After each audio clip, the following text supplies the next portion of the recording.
Good afternoon. This is Andrea Lane with Berkshire Hathaway Home Services, and I am here live today with Vince Leisey. Say hello to everybody. Hello, how are we doing? And we are talking about not real estate today. All right. I'm sure he's super excited because that's probably all you talk about. I talk about it a lot. So today we're going to do a little bit of get to know the man behind the sign, so that people have a chance to know a little bit more about you rather than just the Berkshire Hathaway sign and everything. So what was interesting in getting to ask everybody that kind of knows you, like your brother, your wife, like I know, right? Is a consistency of you're not who people might think you are. Okay. How would you respond to that? I don't know what they said, so I don't know what they responded. So if so a lot of people have said you're not a typical CEO. Yeah, I'd say that's probably true. Why? Well, one is I think I'm more casual when I go to CEO meetings. Most guys are sitting around in suits and ties, and I'm in ripped up jeans and flip flops. I just think, I don't know if that's true that I'm not a typical CEO. I think CEOs honestly follow the personality and the strengths of their personality, and they lead based on the unique skill sets they have. I think from a dress code perspective, that would probably be a true statement. But I think a lot of the CEOs I know, why they may dress differently, really do follow their personalities, and like I said, lead on those strengths. And I would say that's what we try to do, is lead on my strengths, understanding I'm ADHD and I bounce off the wall.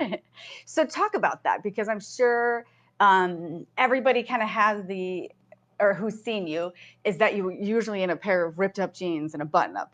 When did that start? Oh boy, that would have started back in the mid 90s. Honestly, I always remember my mom, who obviously was one of the original owners of the company, and my dad, and even other top agents, like, back then, if you don't wear a suit and tie, you'll never be successful. And just that rebel in me is like, well, let's prove that theory wrong.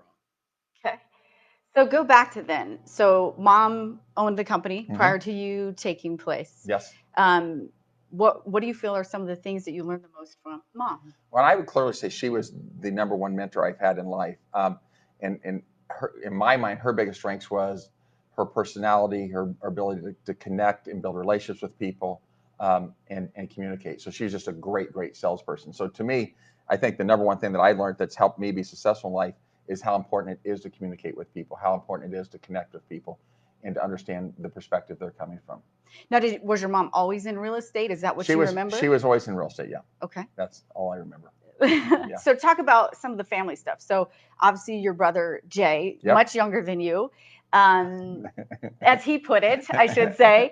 So what was interesting in talking to him, I said, so give me a good story about Vince, something that you remember growing up. And he's like, oh, he was older than me. Like, I don't really remember a lot of things. But in asking him to delve a little deeper, it was interesting to hear him talk about, he feels that your connection is stronger because you guys are both in real estate, that because you kind of share the business life, it makes the personal side a little easier. Yeah, I think that's true. We talk many times a day, and then we only live a block from each other now, so that's even weird probably. But yeah, I'd say because we do talk about business, whether we're chit-chatting and then it turns into business, or we're talking about business and it turns into chit-chatting, either way, I would 100% agree with that conversation, is that because we do work together on a daily basis, that has helped us have a stronger relationship than we probably would otherwise. Okay. Now, is Jay your only brother? I've also got a brother, Kurt, that lives up in Minneapolis, obviously not in the business. Older or younger than you? He's younger. I'm the oldest. You're the oldest. Oldest of? Oldest of four. Oldest of four. And then obviously Allison here is now with the mortgage company. Okay. Yeah, I mean, she's my only sister. And where is she in the? She's the youngest. She's the baby. She's 11 months younger than Jay. Yep. Okay. Yep. Okay. So where did you go to high school? Westside. What was something you did in high school? What were the activities? Drink too much beer. I didn't really do activities in high school, to be honest with you. Okay. So, when do you feel then that you kind of came out of your shell? Yeah, and I would say I actually was a little shy in high school. We'd moved a lot because we weren't born in Omaha. Okay. Moved here like in 7th grade.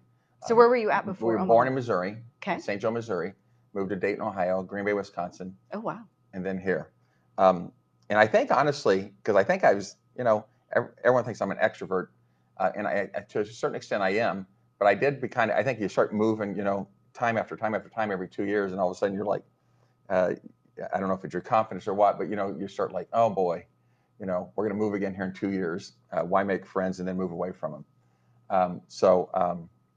What was your question before that? I apologize. You're talking about where you were at and how you came to And so you came into then Omaha. moved here, and would have started here in I think junior high is what they called it back then. Yep. Yeah. Okay. So junior high, coming in, you're kind of the new guy. Was mom in real estate at the time? She was in real estate when we lived in Dayton, Ohio, and then she started in real estate. Yes, really soon after we moved here. Now, was dad in real estate at the same time, or did No, that happen? he was never in real estate. Okay. So he's never been in real estate. So he's really never had anything to do with the business for the most part. He was with he's always in corporate America. So Okay. NCR Corporation for years, and then AT&T and Lucent. Lots of phone stuff. Yeah, computers. He's always in the computer side of stuff for the most part. Yeah. Okay.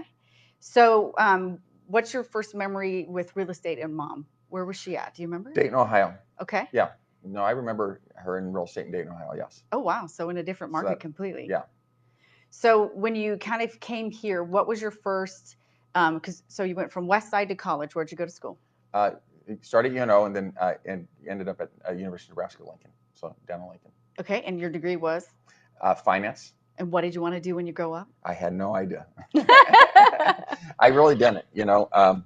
I always loved the aspects of business, and numbers are easy for me, so it was always intriguing. But I really didn't know. I painted houses through high school and college, and I kind of liked the business side of that. Okay. And then I just got into real estate, and I really fell in love with it. Now, when did you start doing real estate? How old were you? Right after college. Okay. So I think I was 22 when I got my license. A lot different market. 21 or 22. I was, yeah. How would you say, what is one of the biggest differences you see then to now? I mean, then we had, this big old MLS book, and really computers were, I mean, I remember when fax machines came in, it was on wax paper. I mean, the biggest difference today really is technology. It was no technology back then. You would run purchase agreements, go and get it signed, and then run it to the other agent, and you weren't doing anything through computers or fax or anything back then. So I'd say technology, without a question of doubt, has changed the business more than anything else. And I'd say that's in a very positive way. It's made things much more efficient for people to communicate and save time and do more than they could before. Do you feel that because of technology, we've lost some of the face-to-face connection with people? Well, that's always my worry, because I believe first and foremost we are in the relationship building business, and that face-to-face, I continue to believe, is the most effective way to build and nurture those relationships. So that is concerning to me. I do think that there's a little bit less relationship building taking place today, because you kind of are removed from that by just texting and sending things over a computer, and you're not sitting down as face to face. So it just doesn't give you the same opportunity to build that relationship. And when you're face to face, then you end up having additional conversations and stick around and get to know that person better. So I do think that's one of the negatives of technology. It's made us a less impersonal world.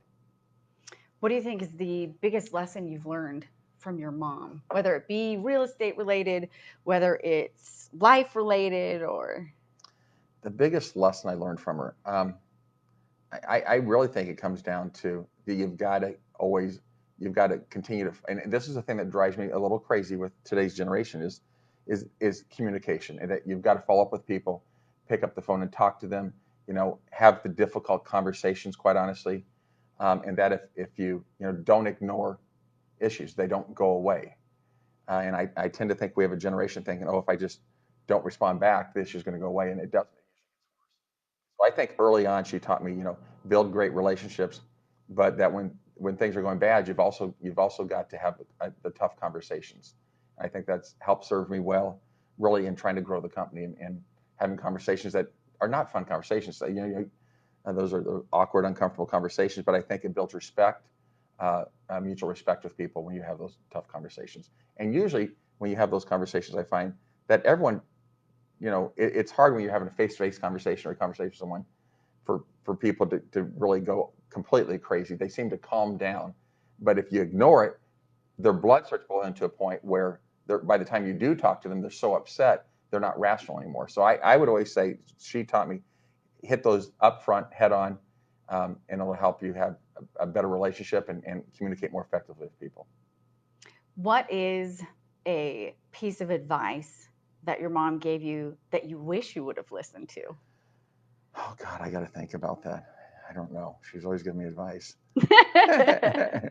Oh, I'm glad I didn't listen to the dress up one, because I'm much more comfortable not dressing up. Let me think about that. I'll get back with you on that.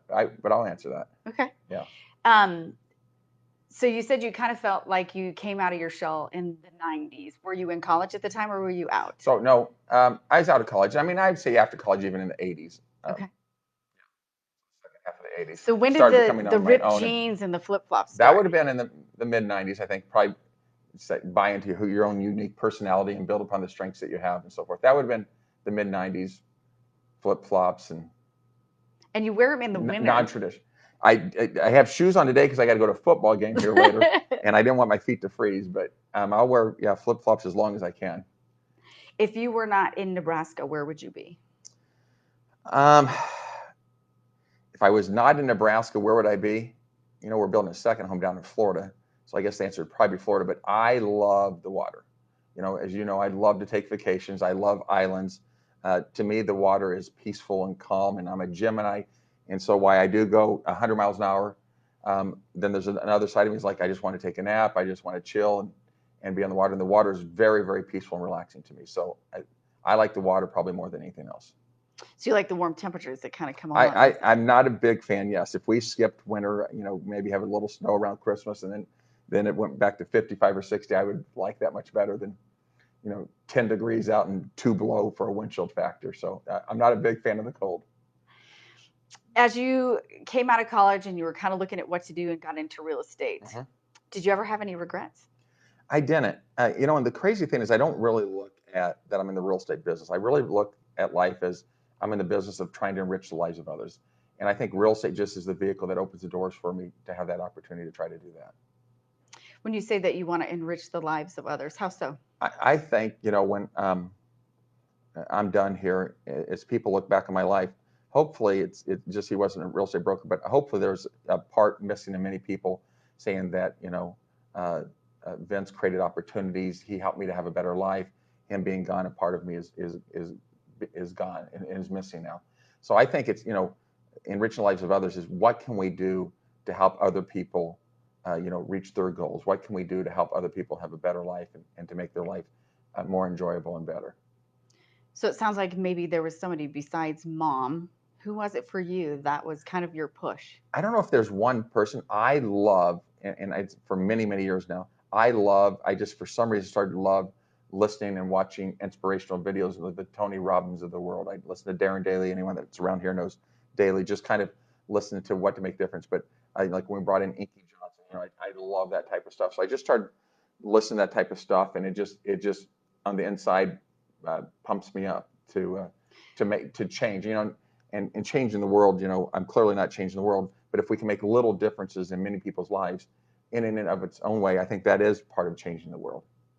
Was there a teacher or somebody like an elementary school teacher, really a coach, somebody there's not any one person I can really point to and say that one person made me philosophically change my view on that. I think it was just a combination of watching many, many different things. And Shannon will see me, especially Monday nights before sales meetings on Tuesdays. I mean, I'll sit there for 2 hours just running through video after video after video, and it just triggers thoughts in my head and makes me just reflect on things and think about things and what's the impact that has on people's lives. What's one of your favorites? What's a go-to when you're having a bad day? I don't know if there's one that I would go to, but well, I love, and I start off many meetings and events when I speak across the country with Stand By Me, Change Around the World. But, you know, one of my favorite videos probably would be I like Facing the Giants, where the guy does the death crawl across the field. And I love the Admiral. I always reference the Admiral. The two favorite videos that I probably reference most is the Admiral, Make Your Bed.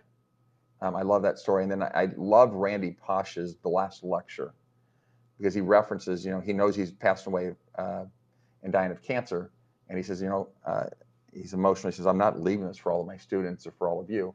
I'm leaving this for my little kids that are, you know, I'm not going to be around to see them grow up. And this is my, this is my way of telling them, here's the things that I think are important to help you grow up to be the type of person that I would love to see you be. So I just, those type of things, which I think have great life lessons in them. So now that you're married with Shannon, you have stepkids, and you've had the chance to kind of now fill in that role of dad. What do you feel are some of the things that have changed your mind in that avenue as far as wanting to pass some beads of wisdom along? Yeah. When I always wanted kids, and my, Lori, my previous wife, we'd had a number of miscarriages, so it was something I always wanted and had a passion for. So I love having the stepkids. Why you want to kill them some days and they want to kill me some days. It's been a much more positive experience than not. And Ty and I, quite honestly, will shoot back just yesterday. Shoot back videos back and forth all day. So he's embraced that concept too, of shooting back inspirational videos and stuff like that. So, I mean, I think for the kids, you really just want to create opportunities and give them chances and open doors for them. But by the same sense, I fear in our society right now is that you don't want to make them spoiled and entitled. And so, really want to pass on that, things, life's just not going to be given to you. That ultimately at the end of the day, no matter what doors are open and opportunities are created for you, is that you've got to earn your spot within the organization, within whatever you're doing, and that it's going to take hard work. And work is not always fun. And so, just like, I think, how do you create this?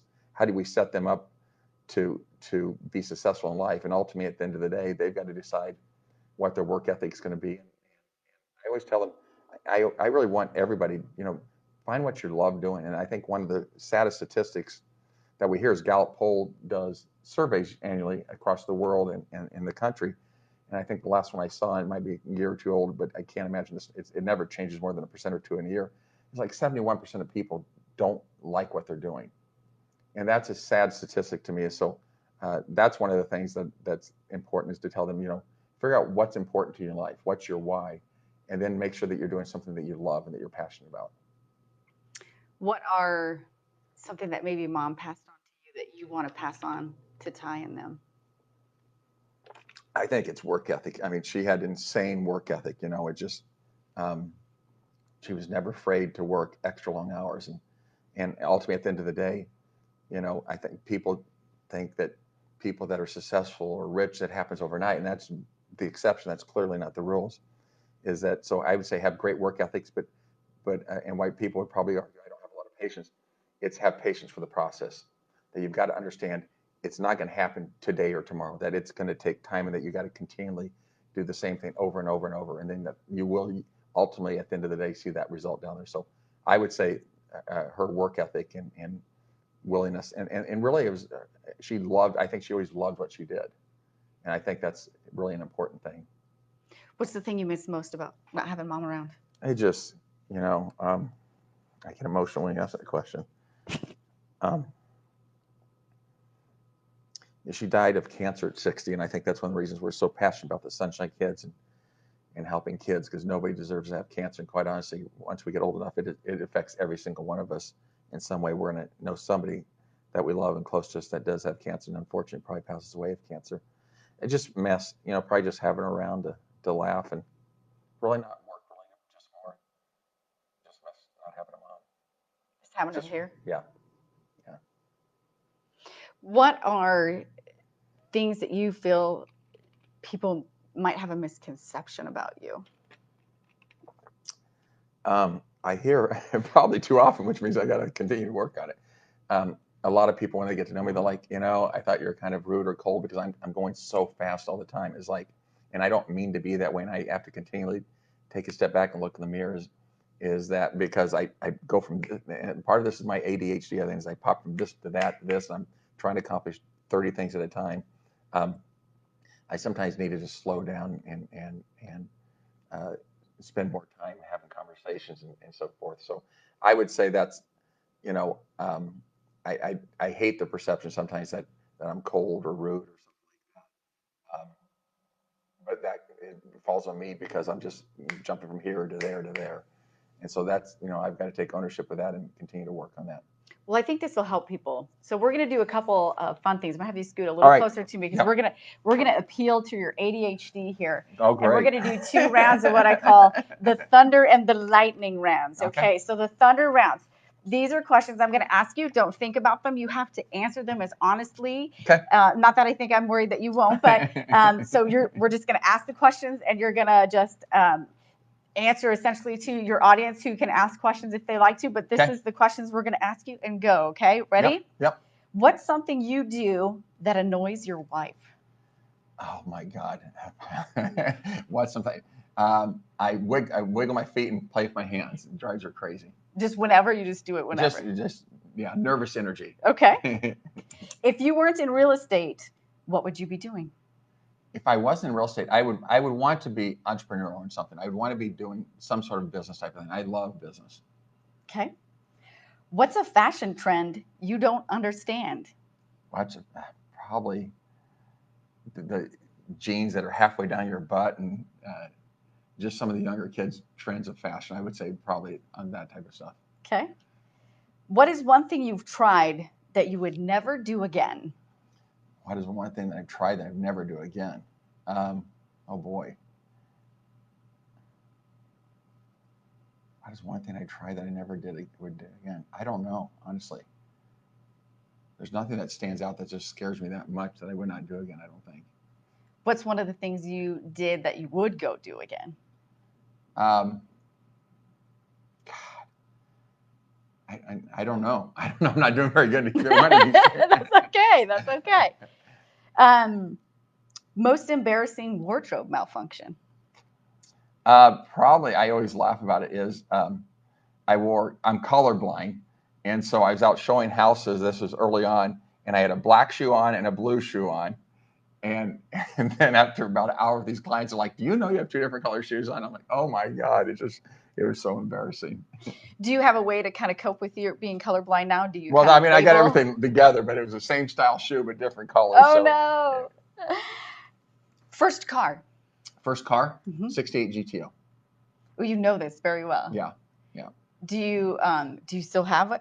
I do not, and I would like to buy another 68 GTO. So it was my dad's car, and then he gave it to me. Nice. Yeah. Do you feel that you often have to prove to people that stuff wasn't handed to you? Yeah. Not so much anymore, but early on, I think that was a driving factor, is to prove that I can be successful, and it's not based on my mother started the real estate company and I came in.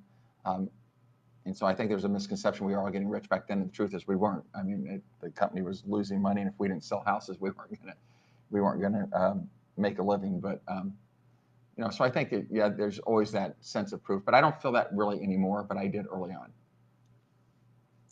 What is a guilty pleasure snack? Oh God, I have a serious sweet tooth, so I would tell Shannon, please do not put chocolate or cookies. I mean, Ty goes to the store with Shannon. They come back with a bag of Oreo cookies. And he comes back 2 days later, and the whole thing's gone. So if there's milk and Oreo cookies or something like that, I will eat them. Or Rice Krispies, I'll eat a whole pan of that in a couple hours. So it's not good. So if you're stranded on a desert island and you get one drink and you get one snack, what would they be? Oh my God, that I love, it'd probably be chocolate on the snack. So are you a milk chocolate, dark chocolate, white chocolate? I like all of them. Okay. I mean, I try to eat dark chocolate more because it's better for you. But I love all chocolate, to be honest with you. Are you a straight chocolate? Do you like almonds or? I like to put sea salt in it, put almonds in it. It does not matter. If there's chocolate in it, I'm probably going to You're going to eat it. Okay. So you're coming up on your favorite holiday because you get all the that's a chocolate. It's a bad holiday. Yeah. So if the kids got it around, I unfortunately eat it. So you're on this island. What's your snack? You said probably something chocolate. It'd be candy of some sort. I mean, I definitely have a sweet tooth. And I'm on an island, drink probably, if I'm gonna have a drink, probably a margarita or something like that. I don't really like hard liquor. If I have it, it's got to be sweet again. Something sweet. Yeah. So you definitely have a sweet tooth all around. Yeah, I mean, the only hard liquors I would drink probably is a Moscow Mule and a margarita. So they're both pretty sweet. Yes, very much so. What is one thing you wish somebody would have told you growing up? Just, I think, be yourself, and I think they did it, but probably not strong enough. Just be yourself, figure out your strengths, your personality, and then build upon that. Be comfortable in your own skin. What is something you regret that you didn't do in high school? I probably wish, in hindsight, I couldn't gain weight for anything. Like 150 pounds. Now I can't lose weight. I mean, how how the world changes, right? Probably to have gone out for sports and took it more serious. You didn't feel that you took high school seriously? I studied, and I was a good student, not a great student. Um, and to me, school's kind of a process to prove you can make it through something to accomplish something, which is, I think, the life lesson. I don't feel like I use an obscene amount of what I learned in school in business. I think I've learned more of that in the business world than I did in school. But I think being part of activities, more activities, whether it's sports or something like that, something I wish I would have done. Do you feel that's why you kind of embrace culture here at Berkshire? Yeah, and my vision on culture, I think, comes from watching videos and learning about. I love studying human behavior and generational trends and all those type of things. And then the more I study it, the more I just got engaged in the process. I don't know if that's really something from high school. I think that's probably something more as a young adult. I would start studying that. I really started embracing it. That was critical. Is being involved with Being activities or involved just stuff. And bringing people together for a sense of community and belonging and connection and stuff like that. Well, and I can say that's one of the things that attracted me about coming over to Berkshire was your involvement with charity.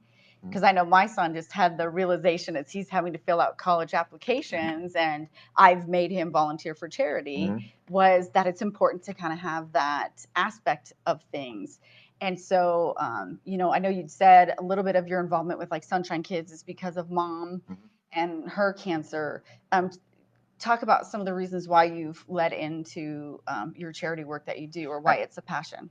I just think that once you start doing stuff, and here's the truth, and here's how I feel, and this is not probably flattering at all, but a lot of times, like, if you're going to go do something, and I don't care what charity it is, when you're putting together like the Sunshine Kids event or going down the open door mission or stuff like that, sometimes you're like, oh, I don't feel like doing that. But ultimately, at the end of the day, I'm always glad that I did it, because you're like, you're making a difference for other people. And so it just, learning that mindset is that, a lot of things we don't want to do in work, a lot of things we don't want to do in life, is that ultimately what's the result of that? And selfishly, it does make me feel good when I do something charitable, knowing that it helps other people. And so I would encourage everybody somehow, some way, get involved with a cause that's close to your heart, that does help the world be a better place, because you really are making a meaningful difference for other people. Okay, we're going to do our lightning round. Are you ready? Oh boy, we'll see. Okay, white meat, dark meat, or leg? Dark meat. Boxers, briefs, bikini, or commando? Commando. Socks then pants or pants then socks? Pants and socks. I don't really wear socks very often, but when you do. I do today. Soft shell or crunchy? Crunchy. Coke, Pepsi, or not at all? If I don't drink really pop at all, but if I was going to have it, I'd have Coke. All right. All right. Well, this is Vince Leisey. Thank you so much for joining us for 30 Minutes with a Realtor. This is our September edition, so thank you so much for entertaining, coming to talk and learning a little more about the man behind the sign, that it's more than just real estate. Join me next month. We're going to be meeting with the Batman for October, which is Halloween and creepy crawly things. So we're going to be talking about the things that will creep and crawl in your house. And I just had bats myself, so I have had an upfront experience with it. And so we're going to be talking with them. And so you can also go back and view this, because it'll be on the World Wide Web for everybody to see, to learn a little bit more about Vince Leisey, the man behind Berkshire Hathaway Home Services. Thanks, Vince. Thank you. Appreciate it. Have a wonderful day. I should have took these off. Hopefully